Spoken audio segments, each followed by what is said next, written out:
Hi everyone, চলে এসেছি তোমাদের সঙ্গে আবারও একটা ছোটো মিনি ব্লগ শেয়ার করতে। অনেকদিন তোমাদের সঙ্গে ভিডিও দেওয়া হয়নি, অনেক কিছু শেয়ার করা হয়নি। আসলে কিছু ব্যাপার নিয়ে ঘেটেছিলাম, তাই ভিডিও দিতে পারিনি। আর এত স্যালনের অনেক কিছু ব্যাপার নিয়ে একটুখানি পাজল ছিলাম, সেই জন্য ভিডিও শেয়ার করা হয়নি। এইদিকে দেখো স্মুথনিং করছি, চুলের শাইনটা দেখো, এত সুন্দর শাইন দিচ্ছে হেয়ারটা।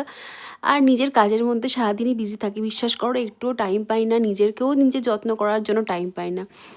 তো আজকে কাজ করছিলাম, আজকে দুটো স্মুথনিং ছিল, এটা হচ্ছে ফার্স্ট স্মুথনিং। আর সেই দিনকেই জানো, একদিকে আমি আমার ক্যাফে সামলেছি, দেন আজকে আমি আমার স্যালনের কাজ সামলেছি। মানে কীভাবে যে সেই দিনটা আমি স্পেন্ড করেছি একমাত্র আমিই জানি। আর সেই আমার ক্যাফের একজনের আবার ডিউটি অফ ছিল।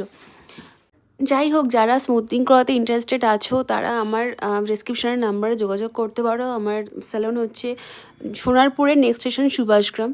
আর যারা গাড়ি বা কোনো টু হুইলারে আসবে, আমাকে ডিরেকশন জিজ্ঞেস করে নিতে পারো, আমি তোমাদের লোকেশন সেন্ড করে দেবো। আর দেখো চুলটা কতটা শাইন করছে। আর যা ঠান্ডা পড়েছে, ক্লায়েন্টকে বলছিলাম তোমরা কীভাবে স্মুথনিং করছো এই ঠান্ডায়, 3বার করে কীভাবে মাথা ধরছে আই ডোন্ট নো, বাট ঠিক আছে চলো, সে যখন নিজে ইচ্ছাতে করছে, আমি তো তাকে জোর জবরদস্তি করছি না। সে তো দেখো চুলের শাইনটা কত সুন্দর, হেয়ারটা এসছে। যারা এরকম কাজ পেতে চাইছো তারা কিন্তু আমাদের মানে ডিসক্রিপশনের নাম্বারে কন্ট্যাক্ট করতে পারো, হোয়াটসঅ্যাপ করতে পারো, প্রি বুকিং করে তোমরা আমার স্যালনে চলে আসতে পারো। আর সেকেন্ড ভিডিওটা আমি এরপরেই শেয়ার করে দিচ্ছি, দেখতে থেকো। সবাই ভালো থেকো।